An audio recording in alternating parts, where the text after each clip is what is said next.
predecessors, we see clearly before us the test of our times, a crossroads in our history. So with permission, Mr. Speaker, I'll update the House on my efforts to secure a strong, just and lasting peace following Russia's vile invasion of Ukraine. Mr. Speaker, it begins in this House, where on Tuesday I announced the biggest sustained increase in defence spending since the Cold War. Yeah. A recognition of the fact that once again we live in an era where peace in Europe depends upon strength and deterrence, but also a rediscovery of the old post-war argument, long held on these benches, that economic security is national security. Yeah. Because, Mr. Speaker, the demands we now have... Keir Starmer's leadership is falling apart before our eyes. Ministers are resigning in protest, secret deals are being exposed, and now his entire team is turning against him. Afternoon. The first priority of this government, of any government, is the security and safety of the British people, to defend the national interest, particularly in these volatile times. That's why last week I announced the biggest sustained increase in defence spending since the Cold War. That's also why I met President Trump last week, to strengthen our relationship with America, and indispensable partners in defence and security. And it's why this weekend I've been hosting European leaders here in London to work together for the security of the United Kingdom, Ukraine, and Europe as a whole. Through my discussions over recent days, we've agreed that the UK, France, and others will work with Ukraine on a plan to stop the fighting.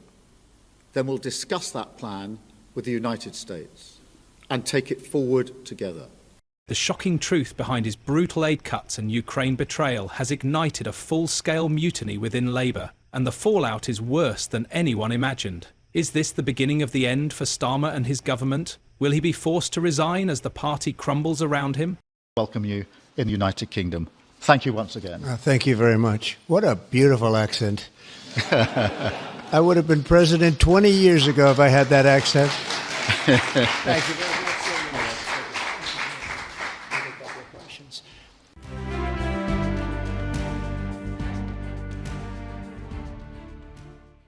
In the last few months, whispers of discontent have been growing inside Labour. MPS have been uneasy backbenchers, they have also been grumbling, and now, one after another, top ministers are handing in their resignations. But this isn't just about policy disagreements or internal disputes, this is about betrayal at the highest level. It began with a secret deal, one that Starmer never wanted the public or even his own party to know about. What's this bombshell revelation? Keir Starmer has been quietly pulling back on aid commitments, slashing vital funds meant for Ukraine, while he publicly stood firm claiming to support Ukraine against Russian aggression. Behind closed doors, it's a different story. Leaked documents expose how Starmer's government has been cutting key financial and military assistance to Ukraine and weakening Britain's role in the global response. For many in his party, this revelation was the final straw, and now the fallout is explosive. A top Labour minister, once one of Starmer's closest allies, has walked away publicly condemning him for what they call a total betrayal of British values. However, it doesn't stop there, as more ministers are considering resigning. Now, Starmer is scrambling to contain the damage. Latest reports suggest emergency meetings are being held in an attempt to stop the bleeding, but the damage may already be done. Behind the scenes, Labour MPS are in chaos. Some are terrified this scandal could cost them the next election. Others see this as the moment to finally break free from Starmer's leadership by launching fresh plots to oust him before it's too late. Sources close to Labour insiders reveal that the rebellion has been brewing for months, but now, with this shocking evidence coming to light, it has reached a boiling point. And the worst part, as the cracks in Starmer's leadership widen, the betrayal runs deeper than anyone could have imagined. Cheers on the street outside. You have full backing across the United Kingdom, and we stand with you, with Ukraine, for as long as it may take. And I hope you heard some of that cheering in the street. That is the people of the United Kingdom coming out to demonstrate how much they support you, how much they support Ukraine, and our absolute determination to stand with you, unwavering determination, and to achieve what we both want to achieve, which is a lasting peace for Ukraine based on sovereignty and security for Ukraine. So important for Ukraine, so important for Europe, and so important for the United Kingdom. So I'm much looking forward to our discussions here this afternoon. Thank you very much for making the time to come. With pleasure. Thank you very much, Keir, Mr. Prime Minister. The shocking evidence that triggered this mass exodus didn't just come out of nowhere. It was deliberately leaked by someone inside Labour's inner circle, someone who had finally had enough of Starmer's double-dealing.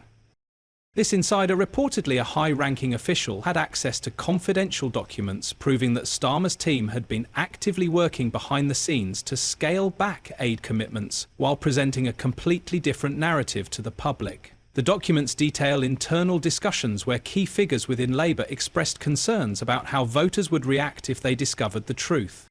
Instead of standing firm on principles, Starmer's strategy was to quietly reduce financial and military support to Ukraine while maintaining a strong pro-Ukraine stance in speeches and interviews. It was deception at the highest level, and now it's all coming back to haunt him.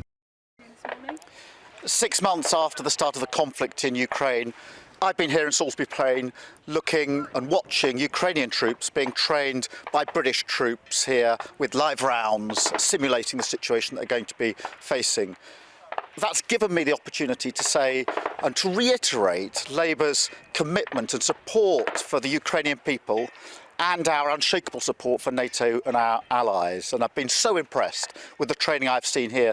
I think the global reputation of British forces is of grit, of class, and of that sort of steely determination and courage on the battlefield. And I've had the opportunity to say thank you to them for providing that vital training. Some of these that they're training will be back on the front line in just a few days' time. So I've been able to say thank you for that training and for all the service they provide around the world. My mission, my message. The impact of this revelation has sent shockwaves through the Labour Party. Ministers who were questioning his leadership now see this as the moment to abandon ship. One by one, resignations are rolling in, and the list of departing officials keeps growing.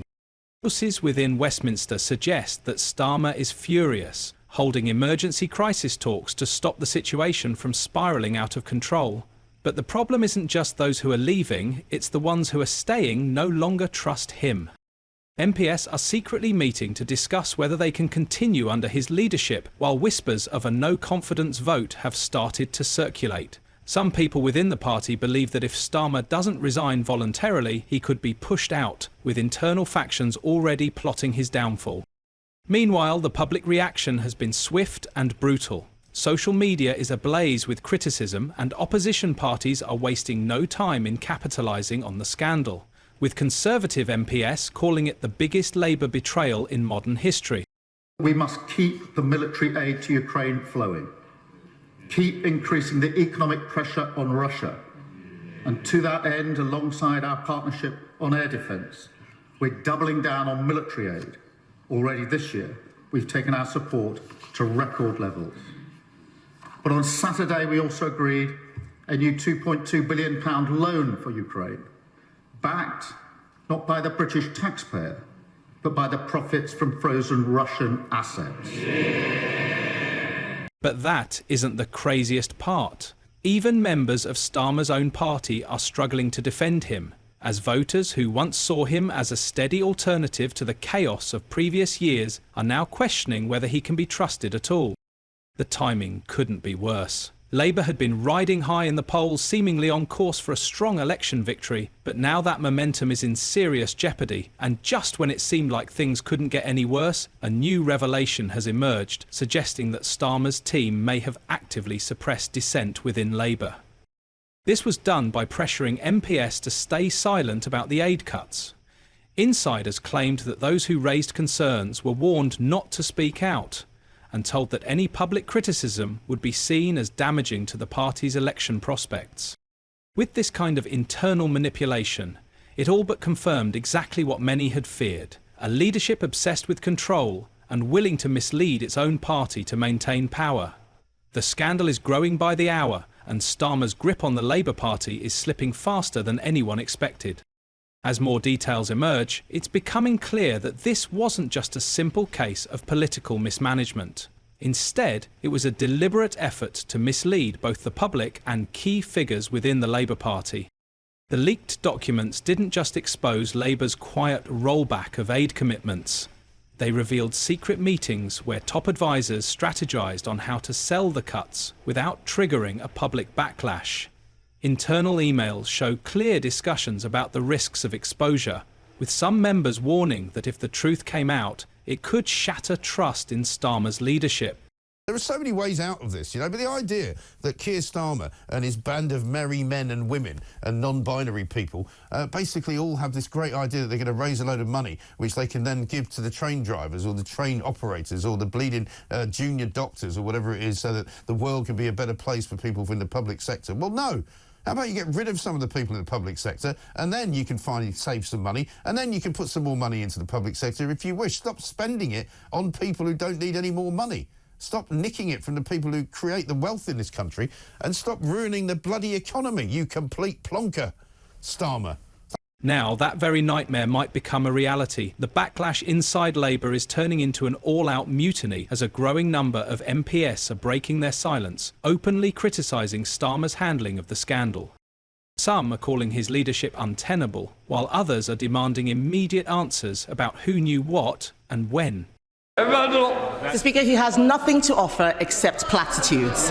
And the fact is that they do not know what they're doing. Their ideological budget was designed to milk the private sector and hope nobody would notice. Now his cabinet ministers are all queuing up for public sector bailouts to his tax mess. If he is going to bail out the public sector, then can he tell us this?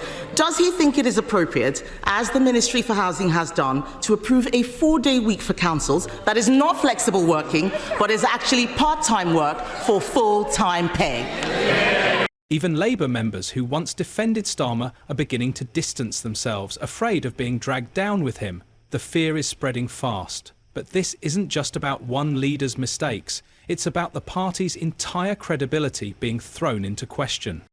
This is Sir Keir Starmer's first visit to Ukraine since the Russian invasion there almost exactly a year ago, and ahead of that anniversary, Sir Keir Starmer has met President Zelensky in the Ukrainian capital, Kyiv, and he has gone there, we are told, to demonstrate Labour's unwavering support for Ukraine in the fight against Russian aggression. As well as meeting the President in the capital, he has also travelled to Bucha and Irpin to see the sites of alleged Russian war crimes. And here he is on his visit a little earlier on, explaining a bit more about the reasons behind it. It's very important for me to be here in Ukraine with the people of Ukraine, making clear that support for Ukraine in the United Kingdom is united, making it absolutely clear that should there be an election next year and a change of government, the position on Ukraine will remain the same.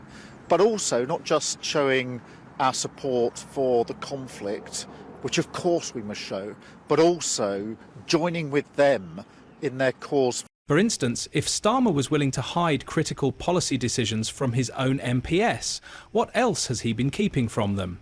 Meanwhile, inside Starmer's inner circle, panic is setting in and advisers are scrambling to control the narrative, pushing desperate talking points to justify the aid cuts. But the problem isn't just the policy itself, it's the deception. Starmer spent months assuring both the public and his own party that Labour was fully committed to supporting Ukraine, only for these documents to prove otherwise. This level of hypocrisy is impossible to defend, and those closest to him know it.